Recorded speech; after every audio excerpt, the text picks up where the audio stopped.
Salut, c'est Philippe Doucet. J'avais envie de vous raconter mes Coupes du Monde à moi, vécues à titre personnel, de l'intérieur, en toute partialité bien évidemment. C'est parti pour 11 épisodes.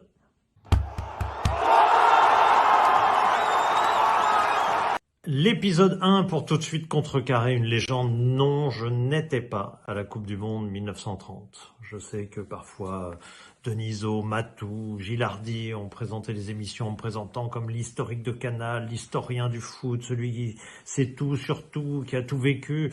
Ah non, j'étais pas en 1930, j'étais pas sur le paquebot avec les équipes européennes qui traversaient l'Atlantique et s'entraînaient sur le pont, du coup, pour préparer la Coupe du Monde en Uruguay. Je n'étais pas là quand Lucien Laurent a marqué le premier but de l'histoire de la Coupe du Monde avec la France contre le Mexique. Pas plus que je n'ai vu l'équipe d'Italie de Giuseppe Meazza être sacrée en 34 chez elle. Pas plus que je n'étais au stade olympique de Colombes, près de Paris, pour la Coupe du Monde 38. Pas plus que je n'ai vu Léonidas, le joueur symbole un peu de cette Coupe du Monde 1938, l'attaquant brésilien qui a inventé la bicyclette et non pas le chocolat, et qui a surtout une autre caractéristique, c'est qu'il avait voulu jouer pieds nus. La légende dit qu'il a joué pieds nus à Strasbourg dans la boue de la Méno, et ce n'était pas le cas, parce qu'en fait il a voulu effectivement jouer pieds nus et enlever ses chaussures qui devaient être très lourdes dans la boue, et l'arbitre ne l'avait pas autorisé et lui avait demandé de remettre ses chaussures. En 1950 non plus, je ne suis pas au Maracanazo, au stade Maracana, quand le Brésil et son gardien Barbosa, qui en a été poursuivi toute sa vie de malheur, parce qu'il a encaissé ce deuxième but qui a permis à l'Uruguay d'être championne du monde. Et puis 1950, c'est une Coupe du Monde importante, historiquement, parce que les Anglais, vous savez que la Coupe du Monde, c'est une affaire française. Jules Rimet, président du Red Star, a créé à la fois la FIFA et la Coupe du Monde. Et les Anglais ont boudé totalement cette épreuve qui n'avait même pas été inventée par eux, vous vous rendez compte, les créateurs du football.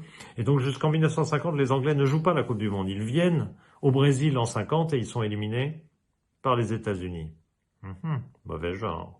Bref, 1954, c'est bien sûr que Coxis, Puskás, je ne suis toujours pas là. Pas plus en 58, Copa Piantoni Fontaine, c'est sans moi.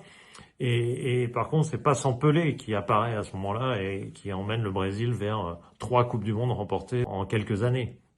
Ensuite, il y a 62 que la FIFA ose organiser quelques jours avant ma naissance. Honteux. Bon, cela dit, en 66, malgré tout, je ne suis pas là, malgré mes 4 ans, je ne suis pas là non plus, mais la palette est un petit peu présente, en tout cas 40 ans plus tard, Canal va demander à la palette de enfin nous dire si le ballon de Geoff Hurst, le fameux but qui décide de la victoire en faveur de l'Angleterre contre l'Allemagne en finale, en prolongation, si ce but est valable, si la balle a effectivement passé la ligne avec tous les doutes qu'on a toujours eus. Et la palette donc fait toute la démonstration, toute l'étude et ne démontre rien parce qu'on ne sait toujours pas. Parce qu'avec les images qu'on a, on ne peut pas statuer définitivement sur ce cas. Et puis arrive 70. La plus belle Coupe du Monde de l'histoire, sauf pour Gianni Infantino qui pense que les meilleures Coupes du Monde sont forcément celles du Russie et va bientôt être celle du Qatar, puisque avant ça n'existait pas évidemment. Donc la plus belle Coupe du Monde, 70, parce que le Brésil, parce que Pelé, parce que l'arrêt de Gordon Banks, parce que la prolongation d'Italie-Allemagne, voilà, il y a quelques moments phares et clés de l'histoire du football qui se déroule là, et là j'ai 8 ans et je n'ai aucune excuse. Simplement, je ne m'intéresse pas au foot à l'époque. Tout simplement. Et je ne regarde pas la Coupe du Monde 70. Je la rate totalement. Je passe complètement à côté. En 71, mon père, un jour, part au bureau un samedi et me dit « Ah bah toi, tu as de la chance. Moi, je suis obligé de travailler. Tu vas pouvoir regarder Arsenal-Liverpool, finale de la Cup. » À l'époque, il y a très peu de matchs à la télé, mais il y a la finale de la Cup. C'est un rituel. Et je ne regarde pas. Pas plus. Mais, une semaine plus tard, mon père m'emmène à Diochon, au stade Robert Diochon, pour voir le FC Rouen face au Paris Saint-Germain naissant. C'est un match décisif pour la montée en D1. Et là, le déclic, à la fois le stade, malgré la défaite de mon FCR, mon club fétiche, donc c'est le PSG qui monte en D1. C'est peut-être que le FC... Bon, bref, fantasmons pas.